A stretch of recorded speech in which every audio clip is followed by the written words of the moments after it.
पूरे पाकिस्तान में ये कारोबार आपको कोई नहीं बता रहा जिससे आप और आपकी आने वाली नस्लें भी बैठ के खा सकती हैं। कमर्शियल प्लाजा के ग्रे स्ट्रक्चर और फिनिशिंग पे कितनी लागत आती है और वो महाना कितना रेंट जनरेट करता है। ओवरसीज पाकिस्तानी जब भी कमर्शियल प्लॉट खरीदते हैं इसी आसरे पे कि आज से 5 साल 10 साल 15 साल बाद जब हम वापस आए तो एक स्टेबल इनकम हम जनरेट कर सके रेंटल की शक्ल में। बिस्मिल्लाहिर्रहमानिर्रहीम, अस्सलाम वालेकुम। आपका भाईजान मुसद्दिक रहमान आपके सामने हाजिर है। 4 मरला और 5 मरला कमर्शियल बिल्डिंग, बेसमेंट ग्राउंड +4 की ग्रे स्ट्रक्चर और फिनिशिंग पे कितनी लागत आती है और वो महाना कितना रेंट आपको जनरेट करके देती है। इस्लामाबाद और लाहौर के वो कौन से इलाके हैं जिनमें अभी अगर आप अपना कमर्शियल बिल्डिंग बनाते हैं तो वो एक खूबसूरत रेंट आपको दे सकती है। अब कुछ लोगों का ख्याल ये होता है कि हम फिनिशिंग करके रेंट आउट करें उसमें ज़्यादा फायदा है, या सिर्फ ग्रे स्ट्रक्चर बनाएं और उसको रेंट आउट करें उसमें ज़्यादा फायदा है। बेसमेंट बनाए या ना बनाए और बेसमेंट बनाते वक्त किन बातों का खास ख्याल रखना है, इन सारी बातों पे तफसील से हम गुफ्तगू करेंगे। मजीद वीडियो बढ़ने से पहले जो भी इस चैनल में नए हैं उन सबसे मेरी दरख्वास्त है चैनल को लाइक करें, सब्सक्राइब करें। कमेंट सेक्शन में ज़रूर बताइएगा कि आपका अपना कमर्शियल प्लाजा किस इलाके में आप बनाना चाहते हैं। 4 मरला प्लॉट की जो डायमेंशन है वो 25 बाई 38 25 बाई 40 होती है, 950 स्क्वायर फीट बनती है। अपने आप को सेफ साइड पे रख के हम 1000 स्क्वायर फीट कंसिडर करेंगे। चूंकि ये बेसमेंट है, ग्राउंड है और 4 फ्लोर्स हैं तो ये टोटल 6000 स्क्वायर फीट बनेगा आपका। तो आए इसके लिए हम मटेरियल खरीदते हैं, जिसमें सबसे पहले ईंट की बारी आती है। 1,80,000 ईंट लगेंगे आपको, 21 रुपए की एक ईंट पड़ेगी, तो 37,80,000 ईंट हजम कर गया आपसे। फिर आती है बात सरिया की, जो 25,000 केजी लगेगा और 1 केजी 242 रुपए का है, तो 60,50,000 सरिये ने ले लिया। सीमेंट की 3500 बोरियां लगेंगी, 1450 की एक बोरी है और ये 50,75,000 आपके चले गए। रेत आपका 12,000 से 15,000 क्यूबिक फीट होगा, 1 क्यूबिक फीट का 55 रुपए का रेट है, 6,60,000 यहाँ पे चले गए। बजरी आपके 12,000 क्यूबिक फीट लगेगी, 135 रुपए का रेट है, 16,20,000 आपके चले गए। तो कुल रकम जो मटेरियल ने आपसे हजम किए होंगे वो 1,72,00,000 रुपए होंगे। अब आप लोगों ने घबराना नहीं है, ये सारा मटेरियल ट्रिपल ट्रिपल ट्रिपल एक कैटेगरी का होगा। उसके बाद बारी आती है प्लम्बिंग की, जिसमें आपके सीवरेज के पाइप्स, ड्रेनेज के pipes, cold and hot water pipes होंगे, इलेक्ट्रिकल वायर्स जिससे गुजरेंगी, इलेक्ट्रिकल पाइप्स लगाने पड़ते हैं, वो भी ग्रे स्ट्रक्चर के अंदर होता है। फिर गैस के पाइप्स, ये सारा आपसे 12 लाख रुपए चार्ज कर जाएंगे। फिर आपने बेसमेंट के वक्त फ्लोरिंग करते वक्त टर्माइट प्रूफिंग करनी होती है, डीपीसी, वाटर प्रूफिंग, एक्सकेवेशन करने होंगे, ये भी आपसे 12 लाख रुपए चार्ज हो जाएंगे। इन सारी चीज़ों का जो आपका लेबर कॉस्ट आएगा तकरीबन 32 से 35 लाख रुपए होंगे। तो मटेरियल और इन सारी चीज़ों के पैसे को मिलाएं तो 2,31,00,000 जा चुके होंगे। बेसमेंट नहीं बनाते तो 35 से 40 लाख रुपए आपका खर्चा बच जाता है। सवाल ये उठता है कि आप बेसमेंट बनाएं या ना बनाएं, लेकिन उससे ज़रूरी ये है कि आप फाउंडेशन बनाते वक्त और बेसमेंट बनाते वक्त किन बातों का खास ख्याल रखें। देखें, अगर आपका पानी 150 फुट से निकल आता है ज़मीन से, तो आप डबल आरसीसी मतलब मजबूत आरसीसी करवाएं ताकि आपकी फाउंडेशन हिले नहीं।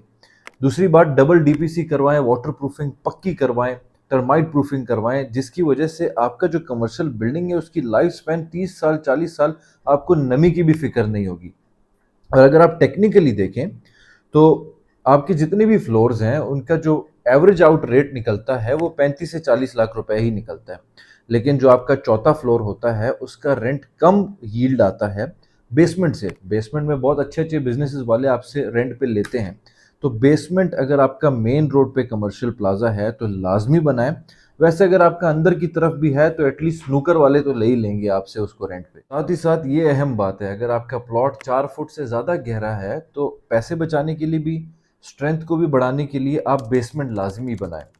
फिनिशिंग से पहले आपने इलेक्ट्रिक वायर्स तो डालनी ही डालनी है, जिसका रेट 220 से 250 स्क्वायर फीट का रेट है फी स्क्वायर फीट का, तो उसमें आपके 12 से 15 लाख रुपए लग जाएंगे। फिनिशिंग की जब बारी आती है तो हर किसी की अपनी मर्जी होती है, कोई किसी तरह की फिनिशिंग करता है, कोई किस तरह की फिनिशिंग करता है। जैसे कि आपने अगर टाइल्स लगाने ही लगाने हैं तो वो 250 से 300 रुपए फी स्क्वायर फीट का रेट है, उसमें आपके ज़्यादा से ज़्यादा पैसे लग जाते हैं। ऑल फिनिशिंग करेंगे तो 2-2.5 करोड़ तो आपके लगने ही लगने हैं। लाइट्स में, सिर्फ लाइट्स में आपके 6 से 7 लाख रुपए लग जाएंगे अगर आप अच्छी क्वालिटी के लाइट्स लगाते हैं।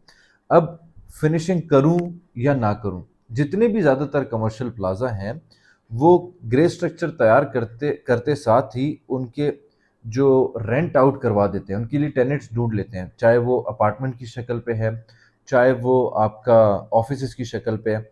ज़्यादातर वो लोग फिनिशिंग करते हैं जो अपार्टमेंट्स बना रहे होते हैं, और अपार्टमेंट्स की फिनिशिंग पे ज़्यादा पैसे लगते हैं।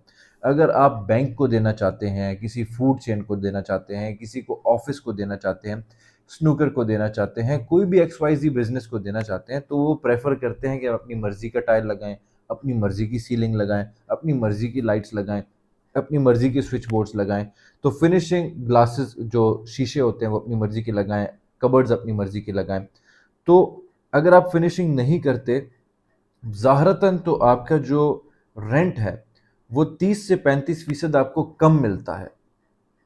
लेट्स सपोज आपने 2.5 करोड़ रुपए लगा लिए ग्रे स्ट्रक्चर खड़ा करने पे, आपके पास पैसे पड़े हुए हैं पीछे 5-6 करोड़ रुपए, तो उन पैसों को बैंक में रखने से ज़्यादा बेहतर ये है कि आप फिनिशिंग करके दें, ताकि जो आपका 30-35% रेंट कम हो रहा है वो कम ना हो और आपको अच्छा रेंट जनरेट हो। जैसे फिनिशिंग के बगैर आपको 3 to 4% का रेंट मिलता है, फिनिशिंग के बाद आपको 5 to 6% का रेंट मिलता है। सबसे बेहतरीन और ऑप्टिमम वे है वो ये है कि आप ग्राउंड फ्लोर और फर्स्ट फ्लोर को सेमी फर्निश कर दें, क्योंकि पीछे जो आपके पास 4-5 करोड़ रुपए हैं वो उन पैसों से आप एक और कमर्शियल प्लाजा का ग्रे स्ट्रक्चर खड़ा कर सकते हैं, उससे भी रेंट हासिल कर सकते हैं।